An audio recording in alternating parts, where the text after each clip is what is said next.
دوستو آج کی ویڈیو کے اندر ہم فعل مضارع کو سمجھیں گے۔ فعل مضارع کسے کہتے ہیں؟ آئیے اس کو سمجھتے ہیں۔ فعل مضارع، فعل مضارع کو انگلش میں کہتے ہیں پریزنٹ ٹینس یا فیوچر ٹینس۔ پریزنٹ ٹینس کہتے ہیں زمان حال کو، موجودہ زمانہ، جیسے کہ میں آپ کو پڑھا رہا ہوں، میں ویڈیو شوٹ کر رہا ہوں، یہ ہے پریزنٹ ٹینس، یعنی کہ موجودہ زمانہ جو چل رہا ہے، رننگ میں جو چل رہا ہے۔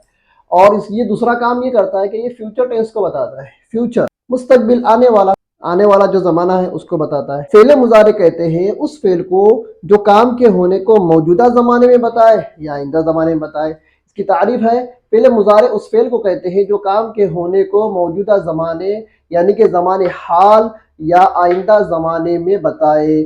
جیسے یکتبو، لکھتا ہے یا لکھے گا وہ ایک مرد، یضربو، مارتا ہے یا مارے گا وہ ایک مرد، یذہب، جاتا ہے یا جائے گا وہ ایک مرد۔ دوستو اس کو نوٹ کر لے یا اس کا اسکرین شاٹ لے لے۔ چینجز کیا ہوتا ہے؟ فعل ماضی کی گردان سے ہی فعل مضارع کی گردان بنتی ہے۔ ہم نے فعلا، کتبا، ضربا اور ذہبا فعل ماضی کی گردانیں پڑھ لیے۔ اب کتبا سے یکتبو بنا، ضربا سے یضرب بنا اور ذہبا سے یذہب بنا۔ میں ایک فعل کے تعلق سے آپ کو بتا دیتا ہوں۔ انشاءاللہ کل کے سبق کے اندر آپ کو یہ بتایا جائے گا کہ فعل ماضی سے فعل مضارع بنانے میں کتنے چینجز کرنے پڑتے ہیں، گردانوں کے اندر چینجز کیا ہوتا ہے اور اس کا قاعدہ کیا ہے۔ انشاءاللہ یہ ہم کل کے سبق میں سمجھیں گے۔ آج کے سبق میں آپ کو فعل مضارع کا جو پہلا صیغہ ہے اس میں چینجز کیا ہوا ہے یہ بتا دوں۔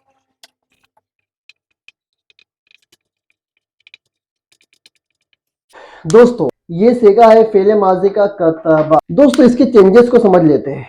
کتبا یکتبو، ایک بات یاد رکھیں، فعل ماضی سے ہی فعل مضارع بنتا ہے۔ چینجز کیا ہوتا ہے اس کو یاد رکھنا ہے، اور چینجز کے جو قاعدے ہیں فعل ماضی سے فعل مضارع کیسے بنائے جاتے ہیں، مکمل وہ قاعدہ ہے۔ انشاءاللہ وہ قاعدہ میں کل کے سبق میں بتاؤں گا۔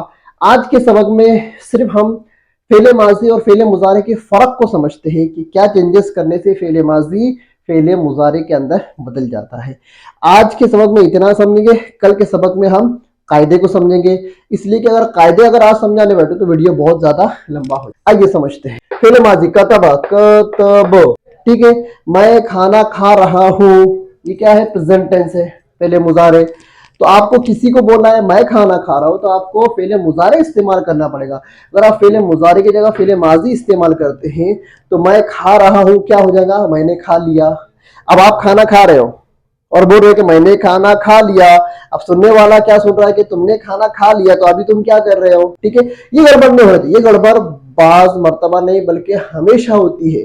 جو لوگ قواعد کے اندر، فعل مضارع اور ماضی کے قواعد کے اندر تھوڑے ویک ہوتے ہیں، جن کو قواعد کی معلومات نہیں ہوتی ہے اور قواعد یاد نہیں کرتے، وہ ہمیشہ فعل ماضی یا مضارع کا ترجمہ کرنے میں کیا کرتے ہیں؟ گڑبڑ کرتے ہیں۔ تو دوستو امید کرتا ہوں کہ آپ کو یہ سبق سمجھ آ گیا ہوگا۔ اس سے ریلیٹڈ جو بھی آپ کا سوال ہو وہ ہم کو کامنٹ باکس کے اندر کرے۔ اور ایک بات میں آپ کو بتا دوں، واٹس ایپ کے اوپر ایک ہمارا گروپ بننے والا ہے، آن لائن عربک کلاسز، اس طرح سے ہم کچھ نام اس کو دیں گے۔ اگر آپ کو ہمارے اس گروپ میں جوائنٹ ہونا ہے اور ہمارے ڈیلی اسباق، جو بھی ڈیلی لیسن ہم لوگ پڑھائیں گے یا ریل کے اندر ہم جو ورڈز میننگ اور سینٹنس بنا کر اس کا ترجمہ کر کے جو بتاتے ہیں، وہ اگر آپ کو ڈیلی اپڈیٹ چاہیے تو یہ جو نیچے جو ہمارا نمبر دیا گیا ہے اس کے اوپر ہم کو اپنا نام لکھے، اپنے گاؤں کا نام لکھے اور نیچے لکھے add me in your group, یا ایسا لکھے میں مجھے اپنے عربی والے گروپ کے اندر کیا کر لو؟ جوائن کر لو۔ انشاءاللہ آپ کے نام اور آپ کے گاؤں کے نام کے ساتھ، شہر کے نام کے ساتھ آپ کو گروپ میں ایڈ کر دیا جائے گا۔ دوستو آج کے سبق میں اتنا ہی، امید کرتا ہوں آپ کو سبق سمجھ آ رہا ہوگا۔ اس کو زیادہ زیادہ شیئر کریں، لائک کریں اور ان لوگوں تک ہمارے اس ویڈیو کو پہنچائیں جو عربی سیکھنا چاہتے ہیں۔ السلام علیکم ورحمۃ اللہ وبرکاتہ۔